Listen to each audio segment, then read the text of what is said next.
Salut tout le monde, je fais juste une vidéo un petit peu plus longue. Donc par rapport au Easy Arcade 2, donc quand vous l'achetez, vous avez juste la PCB nue, hein. Vous n'avez pas le boîtier avec, hein. Le boîtier il s'achète à part, hein. Donc vous le recevez dans une boîte comme ça, hein. Une boîte cartonnée avec un cellophane. Et il y a le QR code de l'inventeur, du fabricant de ce produit-là. Et donc tout est sur son site.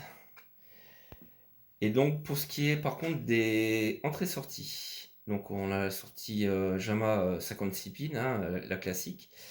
Et au niveau des ports USB, parce qu'il y a deux ports USB, ce que j'ai pas compris, c'est que le 2 player, il est en premier, et le 1 player, il est en deuxième. Ça, c'est un petit peu déroutant au début. Et on a, pour alimenter, le port USB-C. Alors, il préconise une alimentation, je ne connaissais pas du tout la technologie, ils appellent ça PD, Power Delivery. Donc apparemment c'est une alimentation qui envoie, qui régule, et enfin c'est une alimentation intelligente qui envoie ce qu'il faut à la demande je pense que du Easy Arcade 2 et de la PCB. Le truc que je trouve vraiment dommage, bon mis à part les ports USB qui sont inversés, c'est la sortie audio-vidéo. La sortie audio-vidéo, je sais pas pourquoi ils ont choisi ça. C'est la sortie de type AV Super Famicom. Je sais pas si on voit vraiment bien. Et le truc, ben, obligé d'avoir un câble RGB. Bon, moi j'ai un adaptateur que j'avais acheté à l'époque VGA, spécial VGA pour la Super Famicom. Ça marche, mais par contre, l'image est sombre. Alors je sais pas s'il faut un adaptateur Super NES, Super Famicom vers HDMI amplifié. Je crois qu'il y a des accessoires comme ça. Le Pound, ils appellent ça, je crois, et des accessoires chez Bitfunk, il me semble. Donc voilà. Au niveau des menus, ben il y a le bouton crédit, il y a le bouton setup pour aller dans le setup du jeu.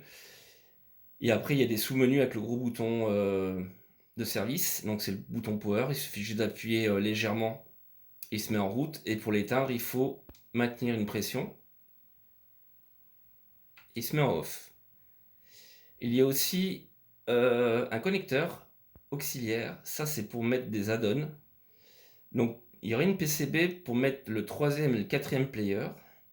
Il y a une PCB qui se met aussi sur ce connecteur pour pouvoir utiliser les systèmes analogiques.